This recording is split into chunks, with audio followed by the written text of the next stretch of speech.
Hello friends, എല്ലാവർക്കും നമസ്കാരം. എക്കണോമിക്സിൽ നിന്നും ഉദാരവൽക്കരണം, സ്വകാര്യവൽക്കരണം, ആഗോളവൽക്കരണം എന്ന ടോപ്പിക്സിനെ പറ്റി കൂടുതൽ നോക്കാനായിട്ട് +1 എക്കണോമിക്സിലെ മൂന്നാമത്തെ പാഠമായിട്ടുള്ള ഉദാരവൽക്കരണം, സ്വകാര്യവൽക്കരണം, ആഗോളവൽക്കരണം ഒരു വിലയിരുത്തൽ എന്ന പാഠമാണ് ഇന്ന് നമ്മൾ നോക്കാൻ പോകുന്നത്. സാമ്പത്തിക പരിഷ്കാരങ്ങളുടെ പശ്ചാത്തലം, പുത്തൻ സാമ്പത്തിക നയത്തിന്റെ കാരണങ്ങൾ എന്തൊക്കെയാണ്? രാജ്യത്ത് നിലനിന്നിരുന്ന രാഷ്ട്രീയ അസ്ഥിരത, സമ്പദ് വ്യവസ്ഥയുടെ കാര്യക്ഷമതാ കുറവ്, വിദേശ നാണയ വരുമാനം ഉപഭോഗത്തിന് ആവശ്യങ്ങൾക്ക് ഉപയോഗപ്പെടുത്തിയതും, വിദേശ നാണയ കരുതൽ ശേഖരം കുറഞ്ഞതും, കഷ്ടിച്ച് 2 ആഴ്ചത്തേക്കുള്ള ഇറക്കുമതിക്കുള്ള വിദേശ നാണയമേ ഉണ്ടായിരുന്നു, അതൊക്കെയാണ്. അതേപോലെ ഗൾഫ് യുദ്ധം വരുന്നു, സമ്പദ് വ്യവസ്ഥയുടെ മന്ദഗതിയിലുള്ള വളർച്ച, പൊതുമേഖലാ സ്ഥാപനങ്ങളുടെ നഷ്ടം, അത്യാവശ്യ വസ്തുക്കളുടെ വില വർധനവ്, ഇതൊക്കെയാണ് പ്രധാന കാരണങ്ങളായിട്ട് പറയുന്നത്. സാമ്പത്തിക പരിഷ്കാരങ്ങളുടെ പശ്ചാത്തലവും പുത്തൻ സാമ്പത്തിക നയത്തിന്റെ കാരണങ്ങളായിട്ട് പറയുന്ന മെയിൻ പോയിന്റാണ് ഈ 8 പോയിന്റായിട്ട് പറയുന്നത്. രാജ്യത്ത് നിലനിന്നിരുന്ന രാഷ്ട്രീയ അസ്ഥിരത, സമ്പദ് വ്യവസ്ഥയുടെ കാര്യക്ഷമതാ കുറവ്, വിദേശ നാണയ വരുമാനം ഉപഭോഗത്തിന് ഉപയോഗപ്പെടുത്തി, വിദേശ നാണയ കരുതൽ ശേഖരം കുറഞ്ഞതും കഷ്ടിച്ച് 2 ആഴ്ചത്തേക്ക് മാത്രം ഉള്ള വിദേശ നാണയമേ ഉണ്ടായിരുന്നുള്ളൂ, അതൊക്കെയും. പിന്നെ ഗൾഫ് യുദ്ധം വരുന്നു, സമ്പദ് വ്യവസ്ഥയുടെ മന്ദഗതിയിലുള്ള വളർച്ച, പൊതുമേഖലാ സ്ഥാപനങ്ങളുടെ നഷ്ടം, അത്യാവശ്യ വസ്തുക്കളുടെ വില വർധനമൊക്കെയാണ് കാരണമായിട്ട് പറയുന്നത്. സാമ്പത്തിക പ്രതിസന്ധി പരിഹരിക്കുന്നതിനായിട്ട് ഇന്ത്യ ലോക ബാങ്ക്, IBRD, അന്താരാഷ്ട്ര നാണയനിധിയിൽ, IMFൽ എന്നീ അന്താരാഷ്ട്ര ധനകാര്യ സ്ഥാപനങ്ങളെ സമീപിച്ചു. ചില ഉപാധികളുടെ കണ്ടീഷണൽസിന്റെ അടിസ്ഥാനത്തിൽ ഈ സ്ഥാപനങ്ങൾ ഇന്ത്യക്ക് ഫണ്ട് അനുവദിച്ചു. വ്യാപാരത്തിന്മേലോ എല്ലാ നിയന്ത്രണങ്ങളും എടുത്തു കളയുക, ഇന്ത്യൻ സമ്പദ് വ്യവസ്ഥയെ തുറന്നു കൊടുക്കുകയും ഉദാരവൽക്കരിക്കുകയും ചെയ്യുക എന്നിവയായിരുന്നു ഇവയുടെ പ്രധാനപ്പെട്ട ഉപാധികളായിട്ട് വരുന്നത്. നൂതന സാമ്പത്തിക നയം NEP 1991 കുറിച്ച് നോക്കുമ്പോൾ 1991 മുതൽ ഇന്ത്യ വ്യാപകമായിട്ടുള്ള തോതിലുള്ള സാമ്പത്തിക പരിഷ്കാരങ്ങൾ പ്രഖ്യാപിച്ചു. 2 ഭാഗങ്ങൾ അടങ്ങിയ ഒരു പരിപാടിയാണ് ഗവൺമെന്റ് പ്രഖ്യാപിച്ചത്. 1. സുസ്ഥിരവൽക്കരണ നടപടികൾ, സ്റ്റെബിലൈസേഷൻ മെഷേഴ്സ്. ഹ്രസ്വകാല നടപടികൾ ആണിവ. പണപ്പെരുപ്പം തടയുകയും അടവ് ശിഷ്ട പ്രതിസന്ധിക്ക് പരിഹരിക്കുകയുമാണ് ഈ നടപടിയുടെ ഉദ്ദേശമായിട്ട് വരുന്നത്. ഘടനാപരമായിട്ടുള്ള നീക്കുപോക്കുകൾ, സ്ട്രക്ചറൽ അഡ്ജസ്റ്റ്മെന്റ് പ്രോഗ്രാം. സമ്പദ് വ്യവസ്ഥയുടെ കാര്യക്ഷമത വർദ്ധിപ്പിക്കുന്നതിനായിട്ടുള്ള ദീർഘകാല പരിപാടികളാണിവ. എന്താണ് ഘടനാപരമായിട്ടുള്ള നീക്കുപോക്ക്? സുസ്ഥിരവൽക്കരണ നടപടിക്രമങ്ങളാണ് മറ്റേത്. ഇതിനെപ്പറ്റി കൂടുതൽ നോക്കുമ്പോൾ സമ്പദ് വ്യവസ്ഥയുടെ കാര്യക്ഷമത വർദ്ധിപ്പിക്കുന്നതിനായിട്ടുള്ള ദീർഘകാല പരിപാടിയാണ് ഘടനാപരമായിട്ടുള്ള നീക്കുപോക്ക്. സർക്കാർ ഇതിനായിട്ട് വിവിധങ്ങളായിട്ടുള്ള നയങ്ങൾ കൊണ്ടുവന്നു. ഹ്രസ്വകാല നടപടികളാണിവ. പണപ്പെരുപ്പം തടയുകയും അടവ് ശിഷ്ട പ്രതിസന്ധി പരിഹരിക്കുകയും ചെയ്യുകയാണ് ഈ നടപടിയുടെ ഉദ്ദേശമായിട്ട് വരുന്നത്. അതിൽ പ്രധാനപ്പെട്ട ഒന്നാമത് നിൽക്കുന്നത് എന്താണ്? ഉദാരവൽക്കരണം. ഉദാരവൽക്കരണം എന്നാൽ എന്താണ്? സമ്പദ് വ്യവസ്ഥയെ എല്ലാ നിയന്ത്രണങ്ങളിൽ നിന്നും സ്വതന്ത്രമാക്കുകയാണെന്ന് അർത്ഥം. ഉദാരവൽക്കരണം എന്നാൽ സമ്പദ് വ്യവസ്ഥയെ എല്ലാ നിയന്ത്രണങ്ങളിൽ നിന്നും സ്വതന്ത്രമാക്കുക എന്നാണ് അർത്ഥം. പ്രധാനപ്പെട്ട പരിഷ്കാരങ്ങൾ വ്യവസായ മേഖലയിലെ പരിഷ്കാരങ്ങളാണ് വരുന്നത്. അതേതൊക്കെയാണ്? വ്യാവസായിക മേഖലയെ നിയന്ത്രണാതീതമായിട്ട് മാറ്റി, വ്യാവസായിക മേഖലയെ നിയന്ത്രണ അതീതമാക്കി, വ്യവസായിക ലൈസൻസിംഗ് നിർത്തലാക്കി, പൊതുമേഖലയായിട്ട് സംവരണം ചെയ്തിരുന്ന വ്യവസായങ്ങളുടെ എണ്ണം വെട്ടിക്കുറച്ചു. MRTP, FERA എന്നിവ ഭേദഗതി വരുത്തി. ചെറുകിട വ്യവസായങ്ങൾക്കുള്ള സംവരണം നിർത്തി. അടുത്തതായിട്ട് ധനകാര്യ മേഖലയിലെ പരിഷ്കാരങ്ങൾ നോക്കാം. ധനകാര്യ മേഖലയിലെ പ്രധാനപ്പെട്ട പരിഷ്കാരങ്ങളാണ്: ബാങ്ക് ബ്രാഞ്ചുകൾ തുടങ്ങുവാനുള്ള ലൈസൻസിംഗ് ഉദാരവൽക്കരിച്ചു. ധനകാര്യ സ്ഥാപനങ്ങളുടെ മേൽ റിസർവ് ബാങ്കിനുള്ള നിയന്ത്രണങ്ങളിൽ കുറവ്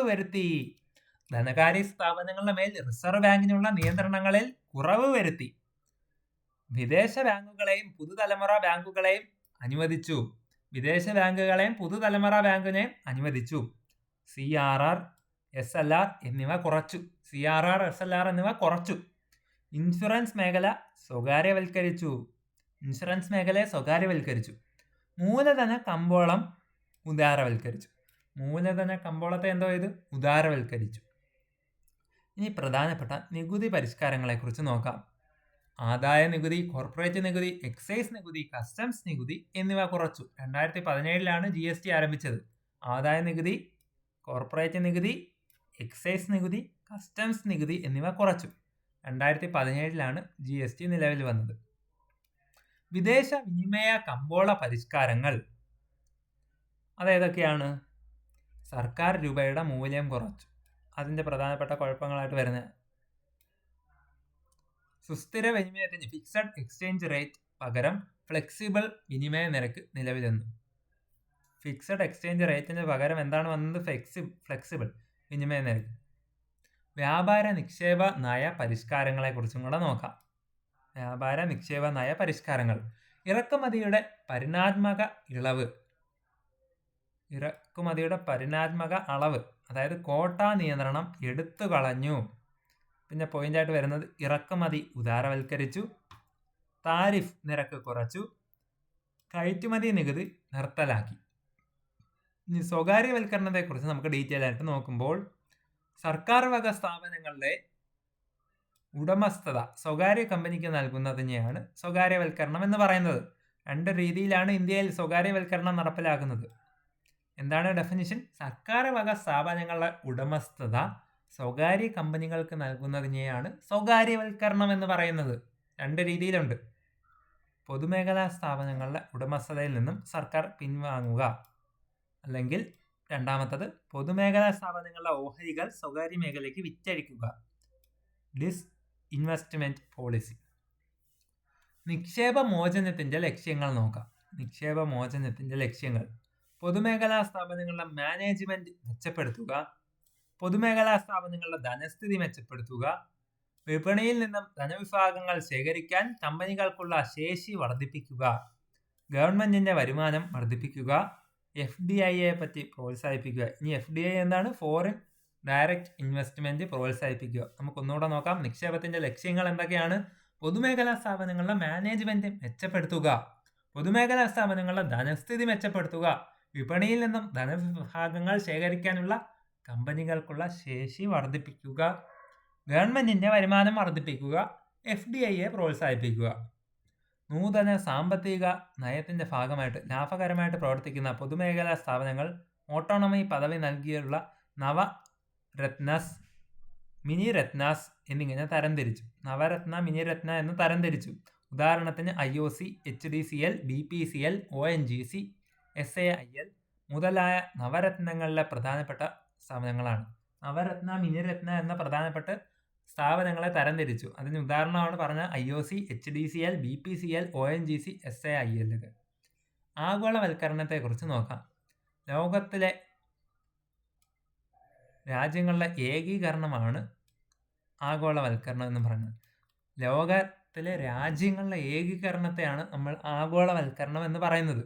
ആഗോളവൽക്കരണം എന്ന അർത്ഥമാക്കുന്നത് എന്താണെന്ന് നോക്കിയാൽ, രാജ്യങ്ങൾ തമ്മിലുള്ള അടുത്ത ബന്ധം, സാധനങ്ങൾ, സേവനങ്ങൾ, മൂലധനം, വിജ്ഞാനം, ജനങ്ങൾ എന്നിവ ദേശീയ അതിർത്തിക്ക് അപ്പുറത്തേക്ക് സ്വതന്ത്രമായിട്ടുള്ള ഒഴുക്കൽ, ട്രാൻസ്പോർട്ട്, കമ്മ്യൂണിക്കേഷൻ ചെലവുകൾ കുറയുന്നതിലൂടെ കമ്പോള വികസനമൊക്കെ വരുന്നുണ്ട്.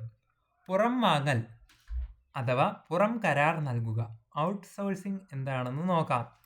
ആഗോളവൽക്കരണത്തിന് ഒരു പ്രധാനപ്പെട്ട അനന്തരഫലമായിരുന്നു പുറം വാങ്ങൽ. പുറം വാങ്ങൽ എന്ന് പറഞ്ഞാൽ പുറമേ നിന്നും സ്വീകരിക്കുക എന്നാണ് അർത്ഥം. പുറം വാങ്ങൽ പ്രകാരം പതിവ് സേവനങ്ങൾക്ക് ഉള്ള നിയമനം ഒരു കമ്പനി ബാഹ്യ ഉറവിടങ്ങളിൽ നിന്നും നടത്തുന്നു. വികസിത രാജ്യങ്ങൾ അവർക്ക് ആവശ്യമായിട്ടുള്ള പലതരം സേവനങ്ങളും ഇന്ത്യയെ പോലുള്ള വികസ്വര രാജ്യങ്ങളെയാണ് ആശ്രയിക്കുന്നത്. ഉദാഹരണത്തിന് accounting, legal servicing, editing, animation തുടങ്ങിയ ഇൻഫർമേഷൻ ടെക്നോളജി, IT എനേബിൾഡ് അടിസ്ഥാനമാക്കിയിട്ടുള്ള സേവനങ്ങളൊക്കെയാണ്. ഇന്ത്യ പുറം വാങ്ങാനുള്ള ഒരു പ്രധാന ലക്ഷ്യമായിട്ട് വളർന്നിട്ടുണ്ട്. അതിനുള്ള കാരണം എന്താണ്? കുറഞ്ഞ കൂലി നിരക്കിൽ തൊഴിലാളിയുടെ ലഭ്യത, നല്ല നൈപുണ്യമുള്ള സ്കിൽഡ് ലേബേഴ്സ് ഉള്ള തൊഴിലാളിയുടെ ലഭ്യത, ഇംഗ്ലീഷ് ഭാഷയിലെ പ്രാവീണ്യം മുതലായവയാണ്. WTO ലോക വ്യാപാര സംഘടനയെക്കുറിച്ച് നോക്കുമ്പോൾ വേൾഡ് ട്രേഡ് ഓർഗനൈസേഷൻ സ്ഥാപിക്കപ്പെട്ടത് 1995-ലാണ്. 1948-ൽ രൂപം കൊണ്ട GATT, general agreement on tariff and trade എന്ന സംഘടനയുടെ പിൻഗാമിയാണ് WTO ആയിട്ട് നിലവിൽ വന്നത്. WTOയുടെ പ്രധാനപ്പെട്ട ലക്ഷ്യങ്ങൾ എന്താണ്? അന്താരാഷ്ട്ര വിപണിയിൽ എല്ലാ രാജ്യങ്ങൾക്കും തുല്യ അവസരം നൽകുക. വ്യാപാര രംഗത്തുള്ള താരിഫ് ഇതര നിയന്ത്രണങ്ങൾ ക്വാട്ടാസ് ഒഴിവാക്കുക. താരിഫ് ഇതര നിയന്ത്രണങ്ങൾ ക്വാട്ടാസും ഒഴിവാക്കുക. ബഹുമുഖ വ്യാപാരം പ്രോത്സാഹിപ്പിക്കുക. ബാങ്കിംഗ്, ഇൻഷുറൻസ് പോലുള്ള സേവനങ്ങൾ വ്യാപാരത്തിൽ ഉൾപ്പെടുത്തുക മുതലായവയാണ്. ബാങ്കിംഗ്, ഇൻഷുറൻസ് എന്നിവയുള്ള സേവനങ്ങൾ വ്യാപാരത്തിൽ ഉൾപ്പെടുത്തുക. സാമ്പത്തിക നയ പരിഷ്കരണ കാലഘട്ടത്തിൽ ഇന്ത്യൻ സമ്പദ് വ്യവസ്ഥ ഒരു വിലയിരുത്തൽ നോക്കാം. 1991-ൽ ആരംഭിച്ച പുത്തൻ സാമ്പത്തിക നയം നിരവധി നേട്ടങ്ങളും കോട്ടങ്ങളും ഉണ്ടാക്കിയിട്ടുണ്ട്. അതിൻ്റെ ഗുണങ്ങൾ എന്താണെന്ന് നോക്കിയാൽ GDP വർദ്ധിച്ചു. GDPയുടെ വളർച്ചാ നിരക്ക് 1980-ൽ 5.79% ആയിരുന്നത് 2016-ലായപ്പോൾ ഇത് 7.6% വർദ്ധിച്ചു. വിദേശ നിക്ഷേപം വർദ്ധിച്ചു. 1991-ൽ $103 ദശലക്ഷം ആയിരുന്ന വിദേശ നിക്ഷേപം 2005-ൽ ആയപ്പോഴേക്കും $20,243 ദശലക്ഷം ആയിട്ട് വർദ്ധിച്ചു. വിദേശ നാണയ ശേഖരം വർദ്ധിച്ചു. വിദേശ നാണയ ശേഖരവും കയറ്റുമതിയും വർദ്ധിച്ചു. അതേപോലെ ദാരിദ്ര്യ നിരക്ക് 2012 ആയപ്പോൾ 22% കുറഞ്ഞു കിട്ടി. ഇനി അതിൻ്റെ ദോഷഫലങ്ങൾ എന്താണ്? നെഗറ്റീവ് ഇമ്പാക്റ്റ് ആയിട്ട് പറയുന്നത് കാർഷിക മേഖലയെ പ്രതികൂലമായിട്ട് ബാധിച്ചു. പരിഷ്കരണ നടപടികൾ ഏറ്റവും കൂടുതൽ പ്രതികൂലമായിട്ട് ബാധിച്ചത് കാർഷിക മേഖലയാണ്.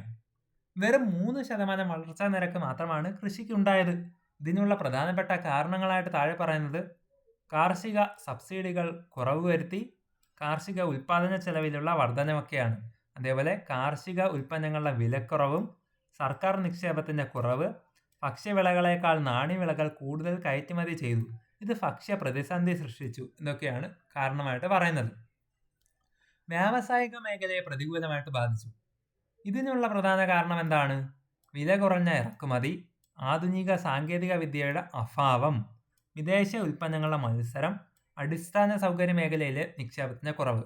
വ്യാവസായിക മേഖലയെ പ്രതികൂലമായി ബാധിച്ചതിൻ്റെ കാരണം എന്താണ്? വില കുറഞ്ഞ ഇറക്കുമതി, ആധുനിക സാങ്കേതിക വിദ്യയുടെ അഭാവം, വിദേശ ഉൽപ്പന്നങ്ങളുടെ മത്സരം, അടിസ്ഥാന സൗകര്യ മേഖലയിലെ നിക്ഷേപത്തിൻ്റെ കുറവ്. തൊഴിലവസരങ്ങൾ വേണ്ടത്ര വർദ്ധിച്ചില്ല.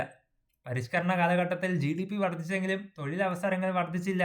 ഈ അവസ്ഥയെ തൊഴിൽ രഹിത വളർച്ച എന്നാണ് വിമർശകർ സൂചിപ്പിക്കുന്നത്. നിക്ഷേപം പിൻവലിക്കൽ നയത്തിൻ്റെ പോരായ്മകൾ.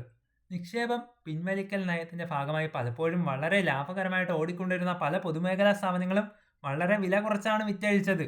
ഈ നയം നമ്മുടെ രാജ്യത്ത് വലിയ അഴിമതിക്ക് കാരണമായി. ധനനയത്തിൻ്റെ പോരായ്മകൾ.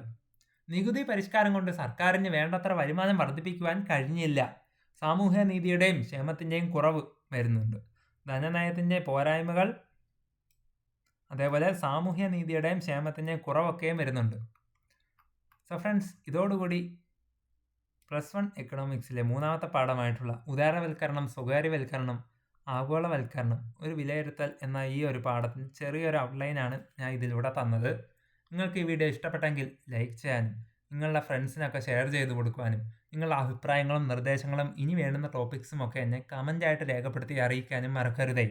ചാനൽ ഇതുവരെയും സബ്സ്ക്രൈബ് ചെയ്യാത്ത കൂട്ടുകാർ ഇപ്പോൾ തന്നെ ചാനൽ സബ്സ്ക്രൈബ് ചെയ്ത് തുടർന്ന് കാണുന്ന ബെൽ ബട്ടൺ കൂടി എനേബിൾ ചെയ്ത് വെക്കുക. എന്നാലേ ഞാനിടുന്ന വീഡിയോസ് നിങ്ങൾക്ക് അപ്പോൾ തന്നെ നോട്ടിഫിക്കേഷനായി ലഭിക്കുകയുള്ളൂ.